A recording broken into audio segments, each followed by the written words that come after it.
Welcome back. Well, today I am joined by Orange County Sheriff Don Barnes. How are you doing?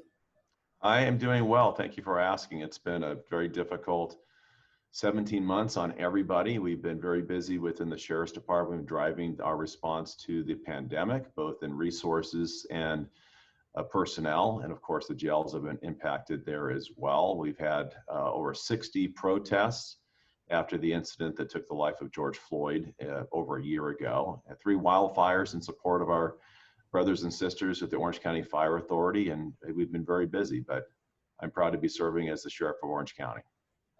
Well, we're certainly glad that you are here with us as well. And like you said, there's been a lot going on, not just in our county, but across the nation. And I think it's just really making an awful lot of people not only confused, but concerned. And so I'm happy that you're able to be here with us and help maybe dispel some of the things that, you know, might be misinforming our community. So first and foremost, let's maybe start with the jails and how things are going there. Jails are going well. In fact, really one of the greatest, I think, travesties or impacts of COVID was all the work that was underway before the COVID pandemic came with some of the infrastructure improvements we were doing within our jails for programming. Your viewers may be aware of it on your show before, but in a pre-COVID population, we have about between 5,300 and 6,000 people who are incarcerated in the Orange County Jail on any given day during normal times. And about 40% of those people who are entrusted to our care have a daily nexus to mental health treatment. That's about 2,000 people on any day who are receiving mental health treatment. We have between 120 to down as low as 100 people who are medically supervised detoxing off of substances such as alcohol and or drugs.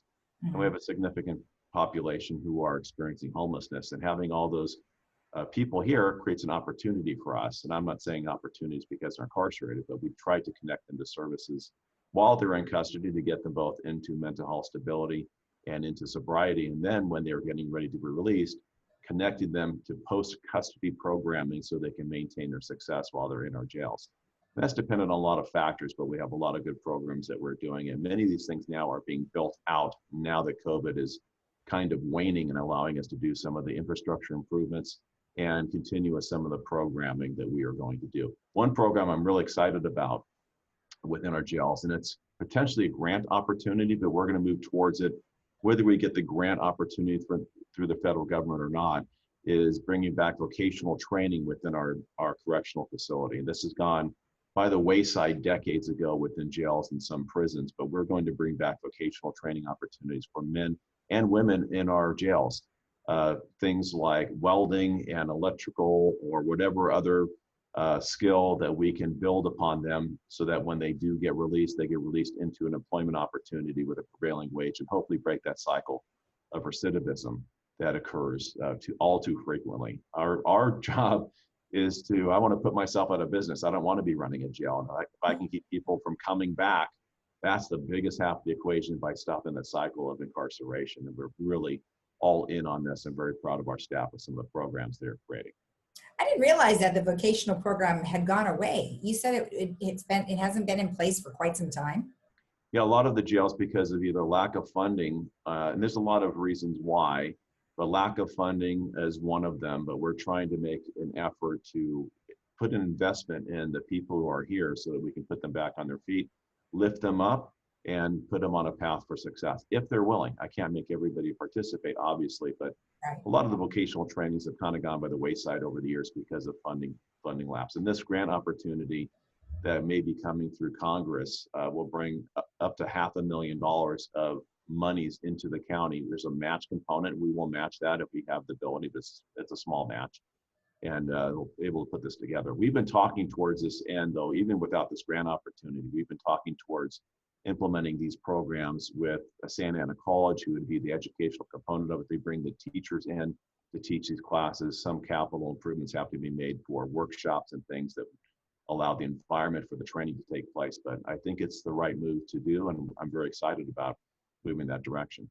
Now, of course, you turn on your TV and all you hear about is border security, border this, border that. And it's been concerning because you've got states like the state of Texas who are trying to do their own wall. And, and it's very concerning because, we just don't know what the magnitude is of how many people might be coming over and who is coming over.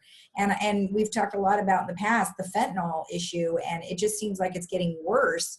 So maybe you can help me understand and help my community understand what's going on there and what's going to happen going forward. Sure. So first, obviously, there is a component of a humanitarian effort at the border, and nobody denies that. But that crisis that's being created at the border is being driven by the cartels, the drug trafficking organizations. And I think it's hard for sometimes the general viewer of the news to see the criminal enterprise that takes place at our border. And let me assure you that nobody gets into this country without being, without the cartels profiting off of it. They get paid to do that. And this surge of young people, children at the border is a strategy from the drug trafficking organizations. And I'll tell you this way, and your viewers may be shocked to learn this, but the CBP, Customs and Border Patrol, 40% of their staff are babysitting young people who are children that are brought up to the border. And that's a strategy by the cartels to divert resources away from the border, which means the border becomes it's not secured, it's not patrolled, it becomes very porous. And that creates several opportunities that creates risk. First is, of course, the human trafficking component that takes place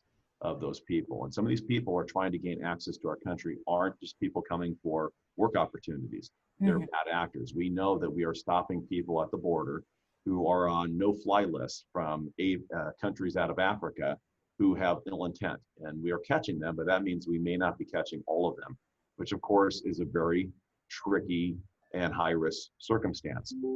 Then we have the issues with drug trafficking that takes place. And we've seen a surge in drug trafficking. Methamphetamine is still the highest trafficked narcotic by weight, but fentanyl is probably, in my opinion, one of the most dangerous. It's a synthetic opioid, which is easier to produce, less costly to produce than heroin, and it's 50 times more potent than opium is. So it has a high probability of causing death amongst our folks.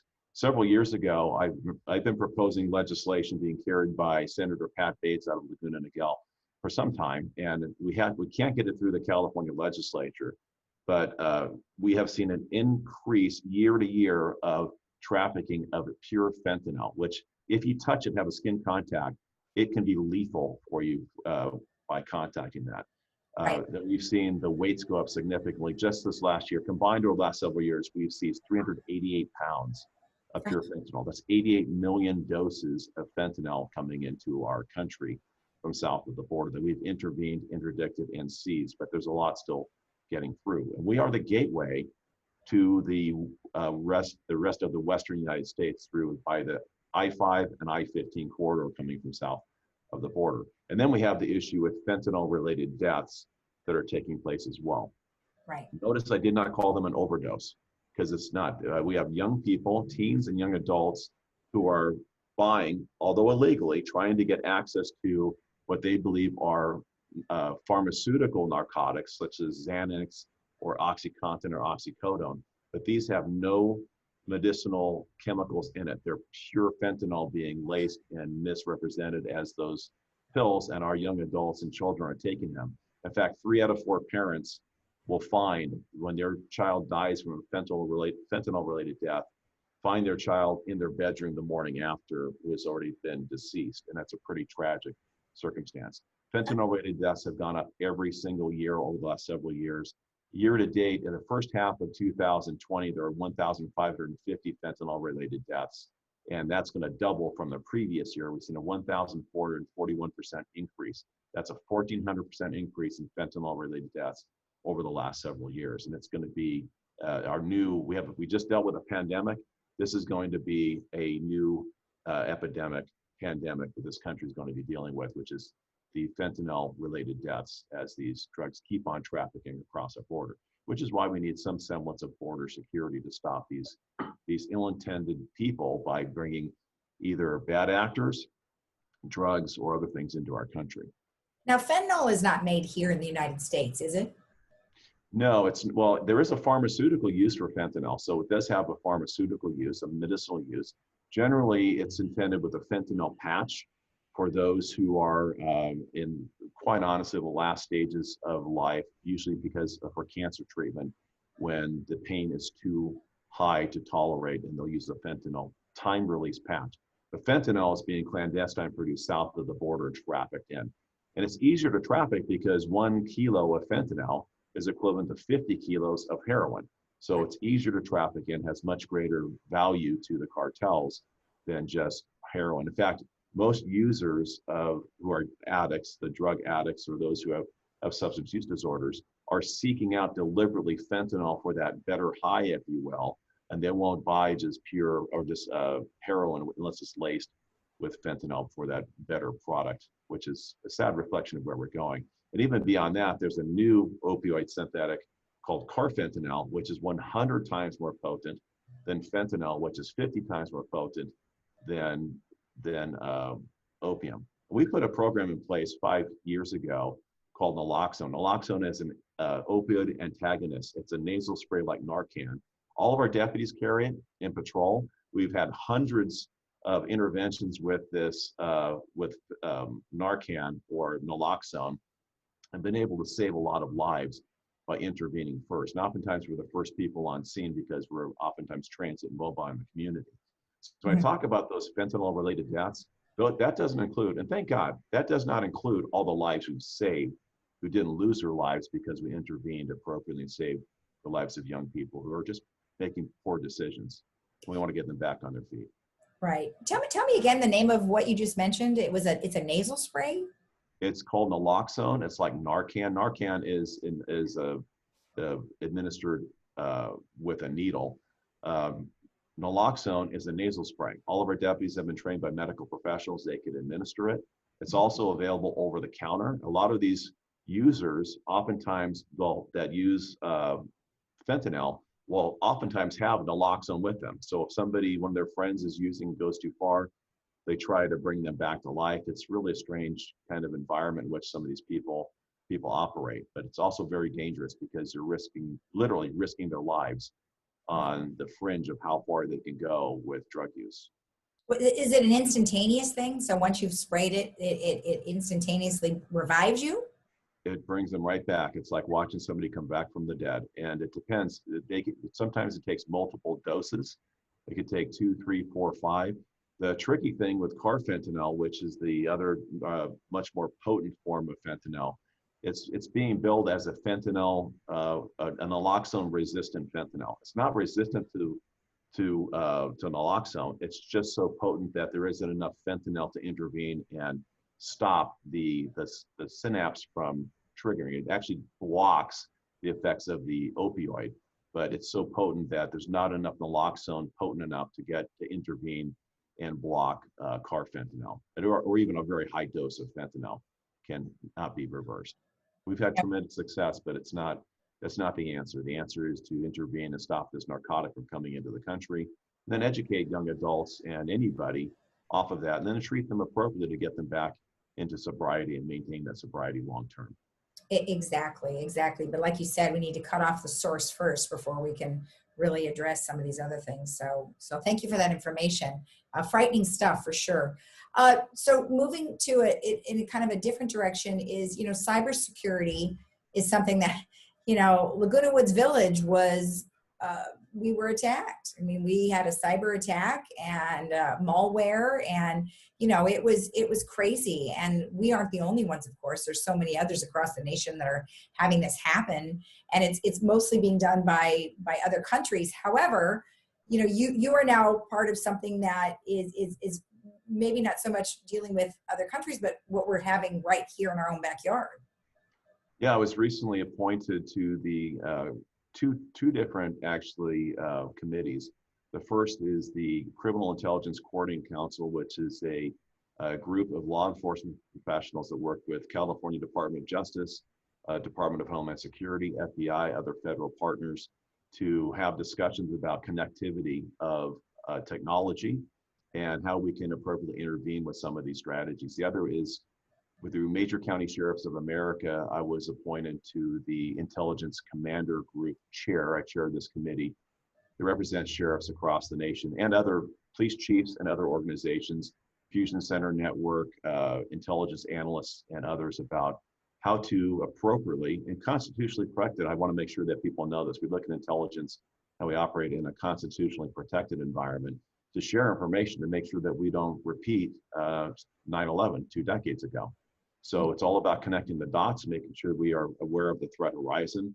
The one thing that is probably the greatest risk, in my opinion, and probably shared by others in this profession, is 2 decades ago when 9/11 happened, that was foreign bad actors, the Taliban, ISIS, Al-Qaeda, that was acting abroad trying to get people or get access into our country.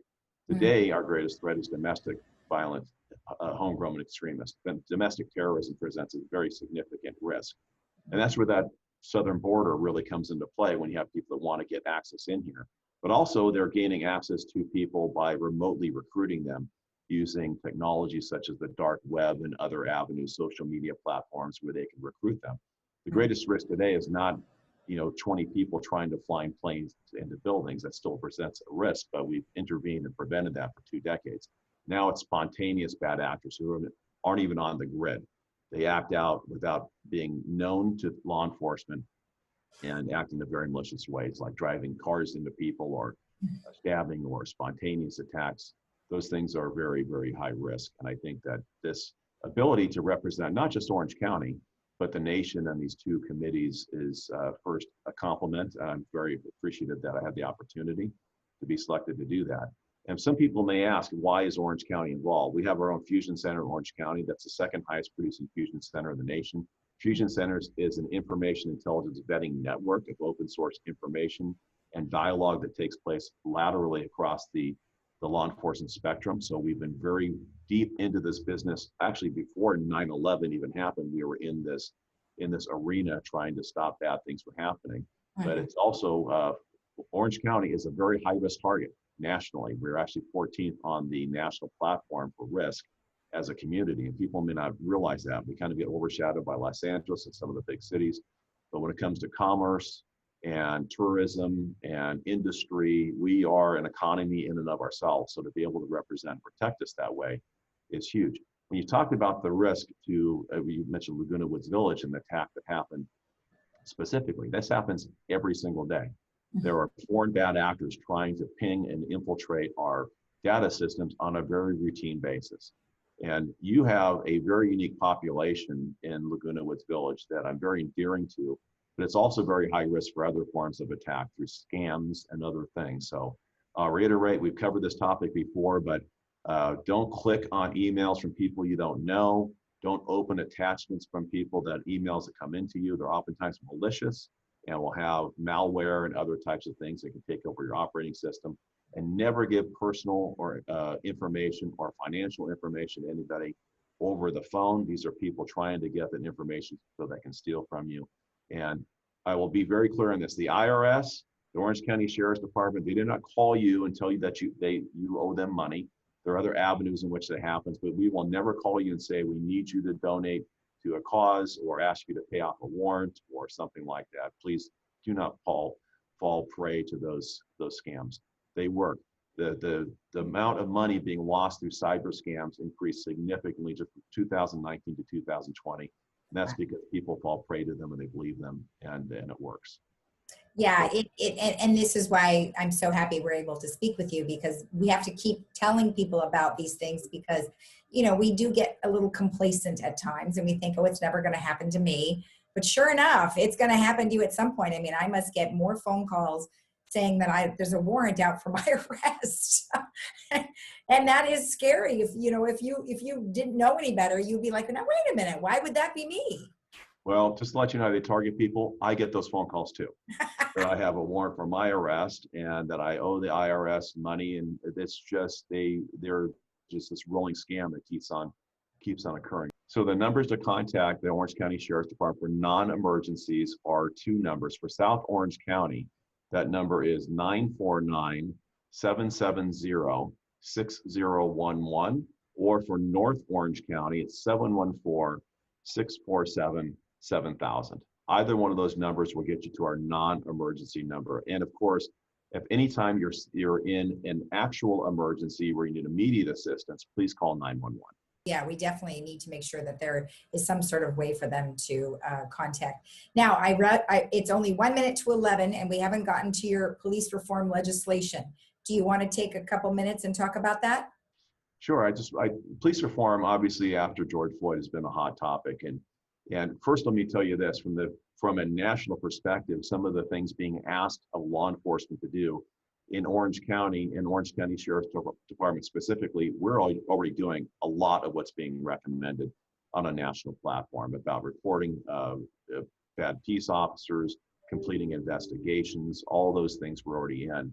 But from a national platform, there's some risk. When you look at the solution holistically, sometimes it's not being focused on what the end result that we're hoping to accomplish to be. So I've been in dialogue with some of our congressional partners about what I think is a reasonable approach in police reform, and hopefully whatever we do implement will be necessary. Will get us the end result that we're hoping to accomplish about accountability and transparency, but also not create unnecessary harms at the same time. What we don't want to do is see knee-jerk reactions, and most importantly, law enforcement needs to be at the table having these discussions and dialogues with their federal partners so that we know that what we're implementing, first of all, can be accomplished. That's the worst thing that can happen out of legislatures to pass bills into law. That is not something that can be implemented. The first part, and a lot of these things that are being looked at, not necessarily ill-intended, but put a tremendous burden on us in man hours. And I don't have new people that I can task to put on some of these things. So if we're going to do something, we have to look at the impacts on an operation so we're not taking people off the streets with their primary mission of law enforcement to do other things like collecting data for other sources. Right. And one thing I'm wondering if you might have a resource for our community is that what if we wanted to know more about the training that police officers go through? I mean, there obviously is a training method. Is there some way for our community to look at something like that so they are better educated and better understand why a police officer would behave in a particular manner?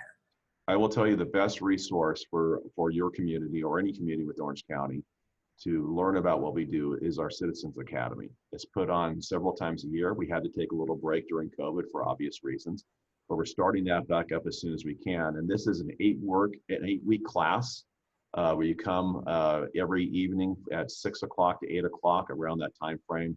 And it's a full immersion into law enforcement through the Orange County Sheriff's Department. You will see things that we do that you probably have no idea that we do, but it also has an exposure to our training environment, how we train. You get to go to our tactical training center, the Sheriff Sandra Hutchins Regional Training Center now, and see how we train. And if you are willing or able, get to shoot a firearm and do other things like that, maybe for the first time. But it's kind of a peek under the tent and really intended to be both informative and transparent about how we operate within the Orange County Sheriff's Department, as well as exposure to all the various details and assignments that we have, like the Air Support Unit, our K-9 program, the jails, how they operate. So you get to see it through your own eyes. And I think it's an eye-opener by any means, but also gets the opportunity to be better informed about what we do within law enforcement. Excellent, excellent. Well, we'll be talking with you soon about that, and maybe I'll bring a crew member with me, and we'll be able to cover that for our community. I'm looking forward to it. All right, thank you so much for taking the time. Have a great day. You're welcome. Thank you. And we'll be right back after this.